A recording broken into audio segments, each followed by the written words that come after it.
this idea of a book ban in Florida, that somehow they don't want books in the library. That's a hoax. And that's really a nasty hoax, because it's a hoax in service of trying to pollute and sexualize our children.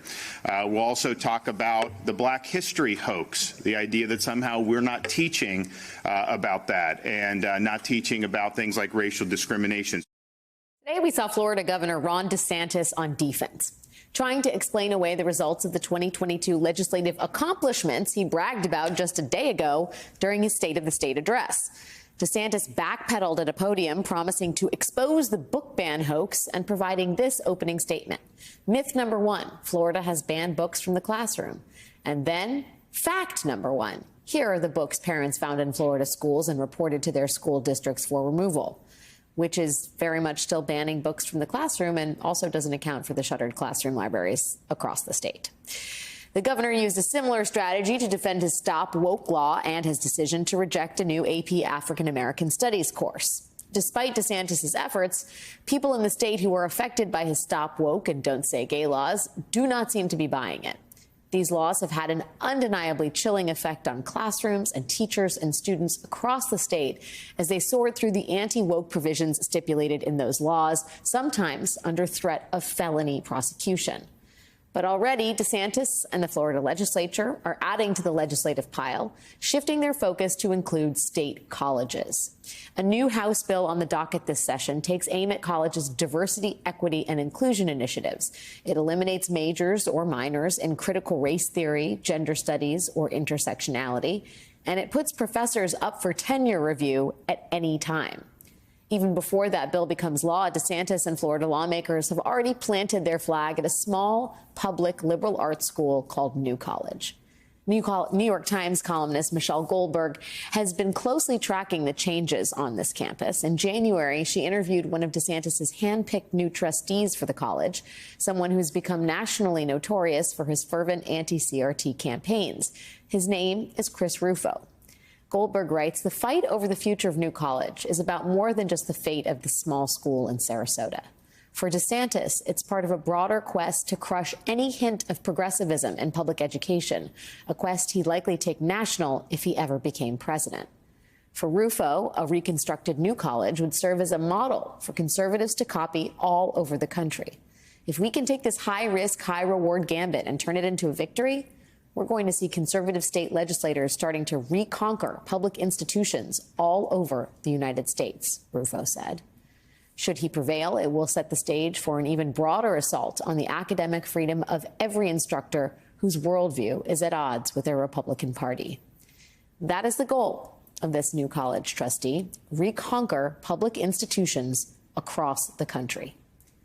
Last week, I spoke with some parents of students at New College. One of them has a non-binary child. The other is the parent of a biracial transgender child. Both parents told me they are terrified, and they want the whole country to know exactly what's at stake.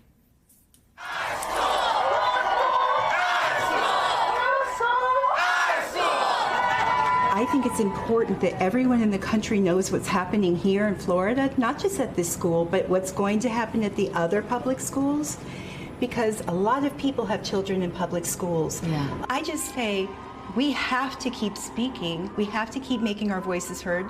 And the truth is, we have to keep begging people in power to speak for us. Yeah. And that's what I'm willing to do. I don't have any shame left. I've never wanted to be on TV, ever.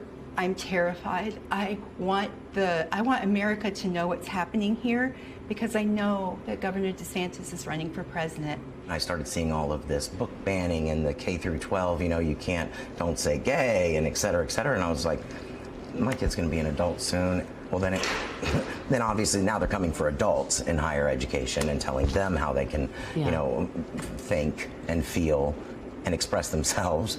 And I was like, wow. And I started digging, and I'm like, wow, they've been slowly and methodically taking over school boards. I mean, they've been destroying things from the ground up.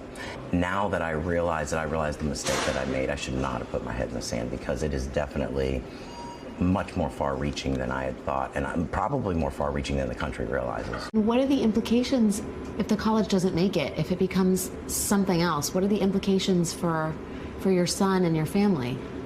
I used to be a doctor. I got sick, and I spent most of my money trying to stay alive, which now may have not been the best decision. But we're going to make the sacrifices that we need to make to get our children the education that they deserve, one way or the other. This we're leaving for now because that might change slightly. What do you think parents are prepared to do to save New College? I think they're prepared to do anything it takes, barring violence. Yeah. You know, I mean, nobody wants to be violent, but as far as financially and emotional support, they're willing to do whatever it takes. I like the ones that say that America needs to pay attention. That Pay attention. Yes. You are next. Yes. Yes. It gets the point across. Exactly. Right. And that's the truth. It's the first, Yeah. and it's going to spread, and it's. Yeah. Well, it is spreading. I have never in my life felt such a sense of purpose. Never. I have never been so humbled by the people that I have met. My faith in humanity is restored because I feel like I was losing that watching all of the things that have been happening in the country in the last 6 years.